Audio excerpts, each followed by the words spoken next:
Hey YouTubers, and welcome back to my YouTube channel Master That English, where we understand, analyze and interpret the important texts and concepts that may be part of your English curriculum. Our topic for today will be the analysis of the poem by Keki N. Daruwalla, and the name of the poem is The Ghagra in Spate. So get your pens and notepads ready because here we go. Keki N. Daruwalla. Who is this poet? He is regarded as a major figure in Indian English poetry. He was also a distinguished officer of the Indian Police Service and later worked in intelligence and government service. His experiences as a police officer exposed him to violence, poverty, and social realities, which became important themes in his poetry. He received the prestigious Sahitya Akademi Award in 1984 for his book of verse, The Keeper of the Dead, and the Padma Shri in 2014. His major poetry collection include Under Orion, The Keeper of the Dead, Landscapes, and Night River.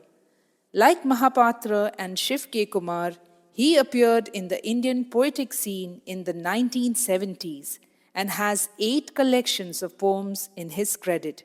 He has successfully evoked the Indian landscape in his poetry, and he ranks among the first-ranking post-colonial Indian English poets. Let us understand the style in which the poet wrote. Daruwalla's poetry is known for strong and vivid imagery, realistic portrayal of life, themes of nature, violence, death, and history, human suffering, and deep concern for social and political issues. His poems combine keen observation, historical awareness, and emotional depth, making him one of the leading voices of modern Indian literature. He writes in clear, powerful language rather than decorative expression. The poem has vivid visual scenes that helps us to see the river in a cinematic montage where different forms of river come to the reader's mind. The structure of the poem provides a cinematic shot of the flood-stricken landscape. Daruwalla's verse often has an uneasy mix of freedom and control, and he moves from meter to free verse and from rhyme to unrhymed verse. His poem begins in an uncontrolled manner and then becomes more related and less related to what preceded it. And then it is finally brought under control with the technique of closure. What is the inspiration of this poem that we are going to analyze today? Drawing from his experience as a high-ranking police officer, Daruwalla had the privilege of traveling across the length and breadth of the country. As a consequence, he had the opportunity of observing nature at close proximity. He noticed that the rivers in many parts of the country would get flooded during the monsoons, making him curious about the river's path, its source, its course, and its ends. He was also curious to know whether floods are natural or caused by dams and heavy rainfall, as continuous rain causes rivers and reservoirs to overflow, leading to human suffering. Though a river in flood may look beautiful, but those affected truly understand its destruction. When the water rises beyond danger levels, the situation becomes uncontrollable.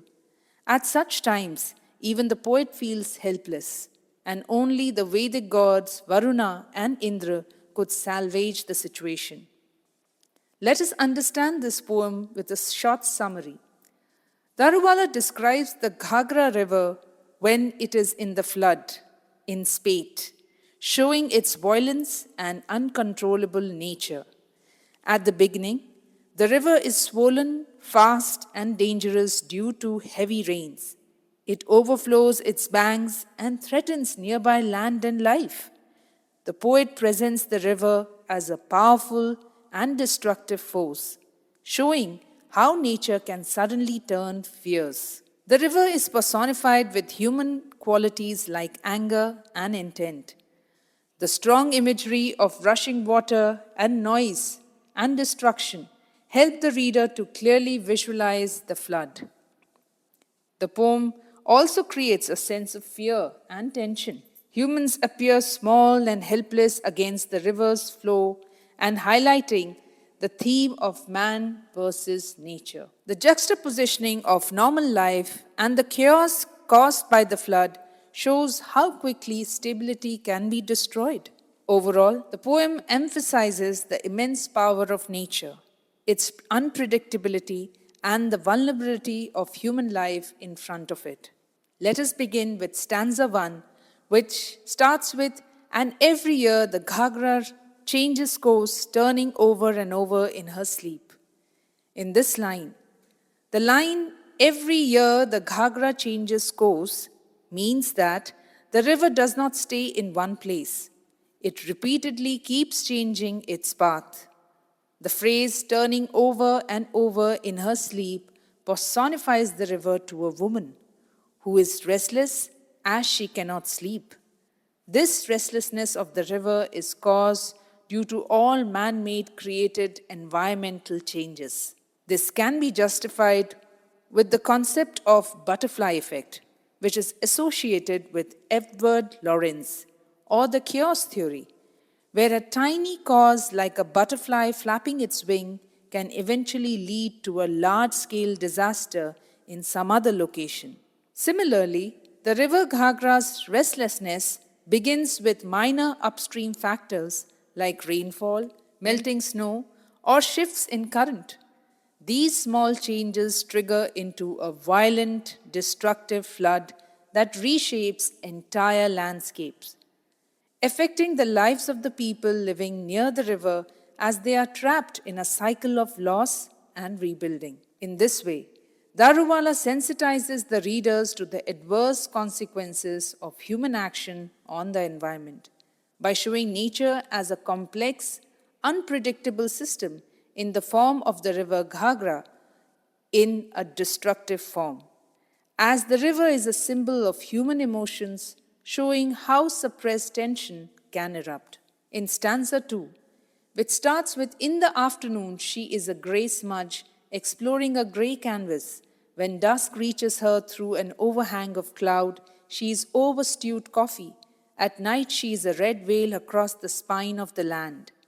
In this stanza, what we notice is Daruwalla presents the river as disturbed and unnatural, visually ugly and a symbol of danger and human helplessness. He has used the concept of the sublime. This was a popular aesthetic idea in the late 18th and 19th century, as it arises from encounters or experiences that go beyond ordinary beauty due to something so powerful that it produces a mix of awe, wonder, and even fear. As Daruwalla, like the Romantic poets, also uses colors to express the uncertainty of nature, but the difference lies in his choice of colors. The Romantics used vivid colors, as nature was an inspirational force for them. In contrast, Daruwalla uses dull, earthy colors, as he represents nature in its unrefined and fatal form. In the afternoon, the river Ghagra takes the color of the earthy element that it comes in contact with. Here, the earth has been described as a grey canvas that makes the river blend with it and express itself by taking a violent form as it rises and spreads, flooding fields and villages, resulting in destruction of agriculture and homes.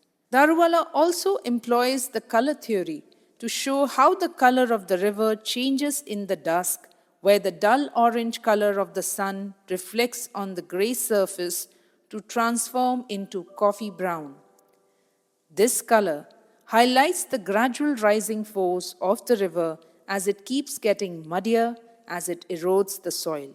In this way, the river reaches its threshold of tolerance, just like an overstewed coffee. At this time, the sky is covered with thick, heavy clouds suggestive of stormy weather and flooding conditions. In this way, the river is personified like a woman with life and emotional presence. The visual and sensory imagery helps you to see the dark brown water and feel its heaviness and bitterness.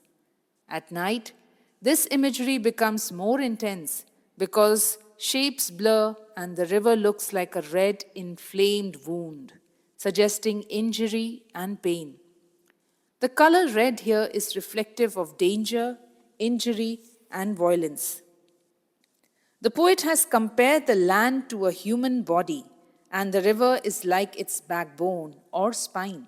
Thus, when the river does not flow properly, the earth suffers just like body suffers when the spine is not in the right place. This transition of river changing its color reminds us of a modernist artwork of surrealism, where reality was represented in a dreamlike chaos.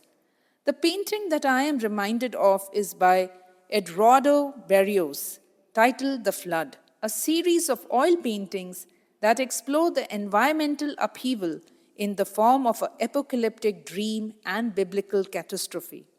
In the painting, the artist symbolizes the river or flood as an element of destruction and a representation of judgment for the wrong deeds done by humanity that force nature to bring renewal and rebirth in order to start the cycle fresh. In stanza 3, which starts with the line, "Driving at dusk, you wouldn't know there's flood on." The landscapes are so superbly equipoised. Rice shoots pricking through, a stretch of water and light, spiked shallows, inverted trees, kingfisher gulls. As twilight thins, the road is a black stretch running between the stars. In this stanza, the poet blends beauty and disturbance, as the floods have transformed the landscape into something beautiful but unstable. In this way, the poet has created a contrast between human weakness and nature's strength.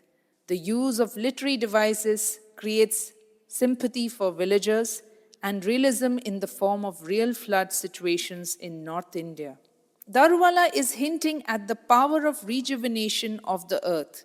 For if you are driving at dusk, when the visibility is very poor, you barely see any signs of destruction and havoc.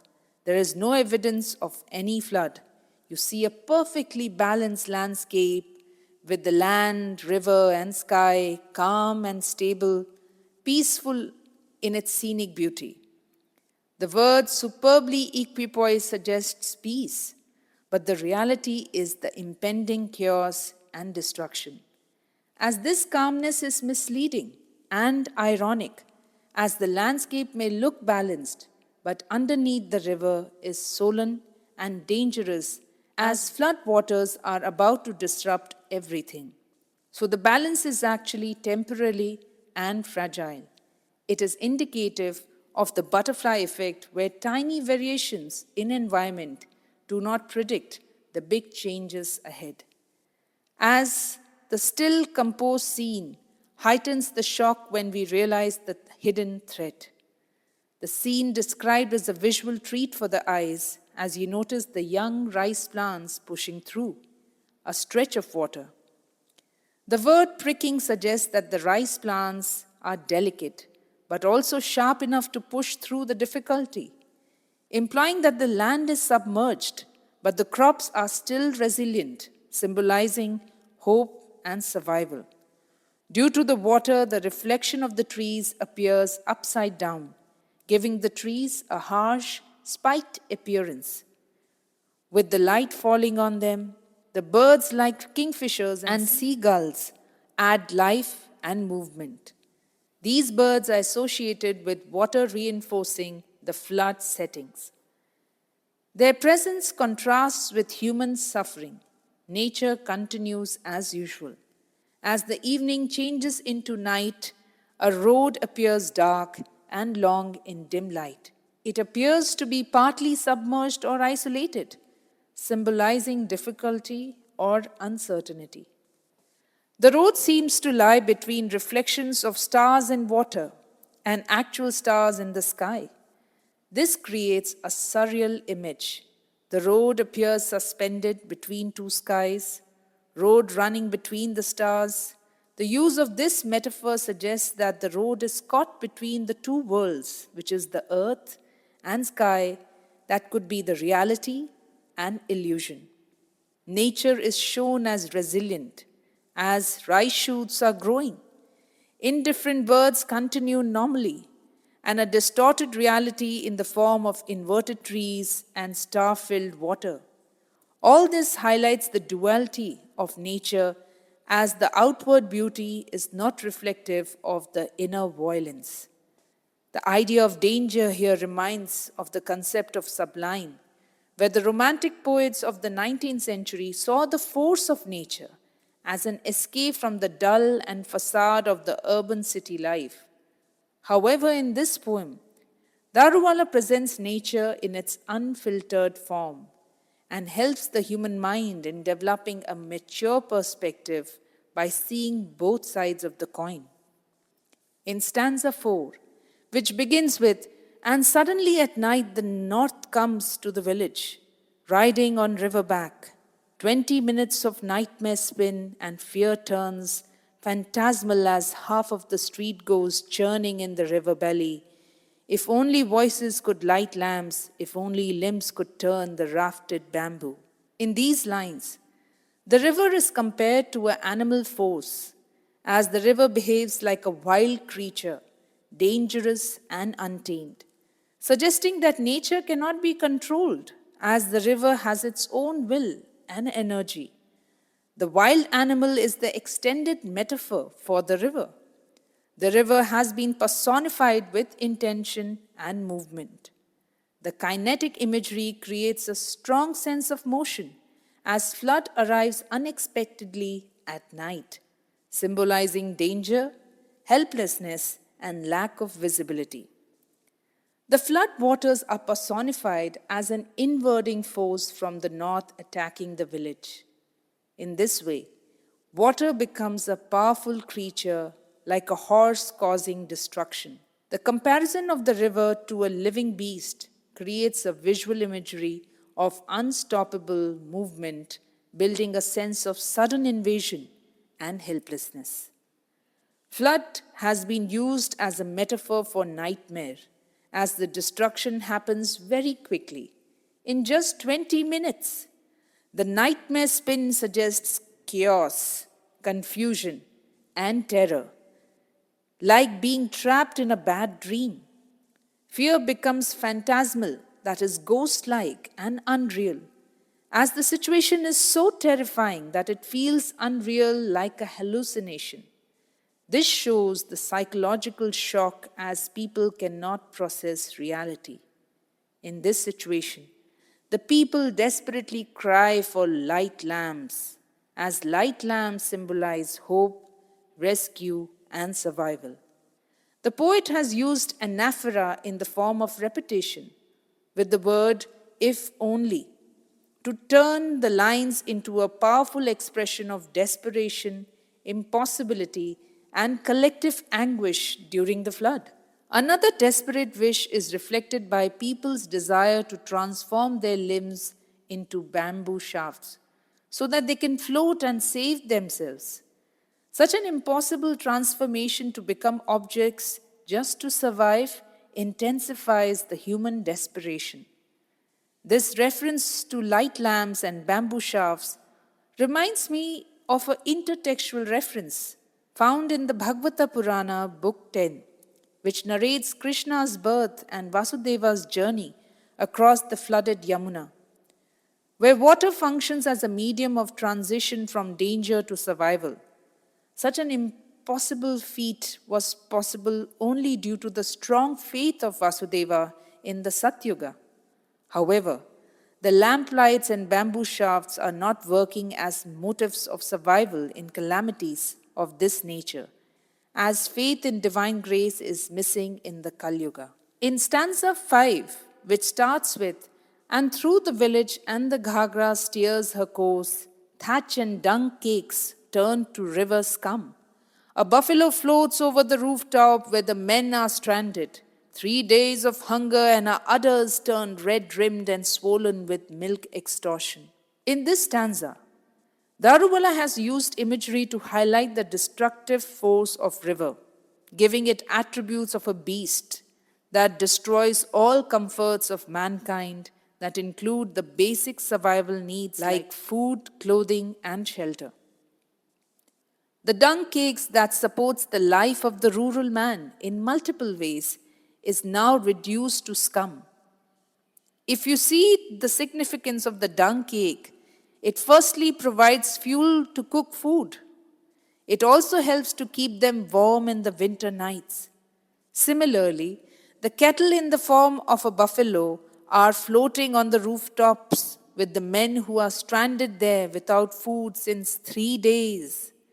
The animal is a grotesque picture of pain, as it has not been milked since 3 days. And thatched roofs that give them shelter have lost their purpose, as they are drenched and floating in the flood water. All these resources have been destroyed, thereby disrupting their livelihood. So, what the poet shows in this stanza is that the river is shown as a powerful destructive force that disrupts life, as humans and animals are both helpless victims. In the next stanza, where the poet writes, "Children have spirit enough in them to cheer and rescue boats. The men are still lifelike subjects oozing wet looks. They don't rave or curse, for they know the river's slang, her argot. No one sends up prayers to the wasted land, for prayers are parabolic. They will come down with a flop anyway.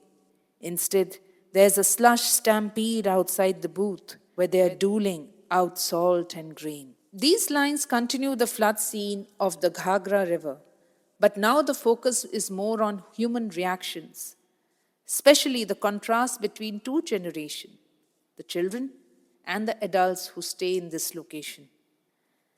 Children lack social consciousness due to their lack of experience in life. They are unable to comprehend and analyze the hardships that lie ahead in rehabilitating themselves. Their innocence is evident in their joy in response to the rescue helpers. Thus, children escape the reality with their fantasy that allows them to sense adventure but overlook the hardships. In contrast, the adults have a stoic expression, suggesting they are accustomed to such hardships. They have surrendered to their fate. Now their distressed emotions are expressed through their body that oozes their sweat as a mark of their exhaustion and helplessness. Hence, they are compared to lifeless objects in a painting. The victims lack the energy to even express themselves, as they are unable to even curse or complain about the river, for they understand the river's ways. It floods often, so this suffering feels familiar. There is a loss of faith as people no longer pray because their prayers are not answered. As a parabola that goes up and then comes down, their prayers rise every year but bring no result. They fall back unanswered.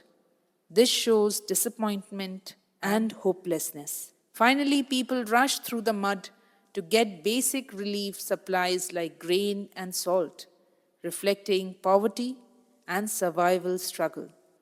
The lines show how repeated floods have made adults silent and resigned, while children show some joy. In the next stanza, where the poet writes, 10 miles to her flank, peasants go fishing in rice fields, and women in chauffeur-driven cars go looking for driftwood. But it's when she recedes that the Ghagra turns bitchy, sulking in animal heat, cross eddies driving like frogmen and sawing away the waterfront in a paranoid frenzy. She flees from the scene of her own havoc, thrashing with pain behind her in land sinks. Houses sag on their knees, and miles to the flank and paddy fields will hoard the fish till the mud enters into a conspiracy with the sun and strangles them. Daruwalla here has emphasized on the original form of the butterfly effect, where things continue in their normal pace. At a distance of 10 miles from the region of disaster, The resources are being cultivated as a regular discourse, as travel and transport has not been affected, indicated by the chauffeur driven cars. The other indicator of the distance of 10 miles suggests the social hierarchy, where safe territories are claimed by the rich and wealthy merchants. On the other hand, flood prone areas are earmarked for the lower people in the social strata. This scene reminds me of the very well known Korean movie Parasite, which was released in the year 2019, where the movie also depicts a class disparity based on territorial claim. The poor smell bad because of their living conditions, and the rich have all comforts supported by help that ensure their comfort and status, like the chauffeur driven cars. So, where the poor peasants struggle to survive by catching fish for food, the rich treat the situation differently. In this higher class territory, the river has been described as bitchy, for when it recedes, its intentions are hidden and sly, as all destructive actions take place under the surface. It is also reflective of the high class persona who flaunt their power and hid below the belt. The river also shows its power on material possession that it leaves behind. In this way, it shows its utilitarian nature in its wild animal like actions that suggest greed and destroys the benefits of others to prove itself as powerful. In its greed, it erodes the land, cutting away the edges of the village with the swirling currents like underwater divers. So, in this way, making the river active and threatening, but this intensity is not visible on the surface. The river is personified as a human running away after causing destruction, almost like it is restless or troubled and guilty of its wrong deed. After the water goes, the damage becomes clear. The land becomes weak and sinks, houses collapse as if they were bowing down in defeat. At first, the fish remain trapped in the fields and it seems useful, but soon the mud and heat will kill them. What looked like a benefit turns into decay and loss. So, in this way, the river is shown as a powerful but destructive force, especially when it withdraws. There is a false sense of benefit due to the excess availability of fishes in the fields, but it eventually leads to more loss. This is how the poem describes the destructive and harsh power of nature in the form of the river Ghagra that wreaks havoc whenever it floods, leaving behind a trail of destruction. Though the river is not just a physical entity, it becomes a symbol of chaos itself. And that brings us to the end of this lecture where we have analyzed this poem. I hope you have been able to see the very deep perspective of the poet where he tried to explain us about the mode with which a small little event can have a big story behind it. We only have to be observant enough to see the level of impact it creates in the domino effect, where one trigger leads to bigger triggers in many areas, which is what the poet here has tried to explain through this beautiful narrative in the poem as in the form of a natural tragedy. That's it for today. This is me, Karishma. I'll see you soon. Until next time, take care.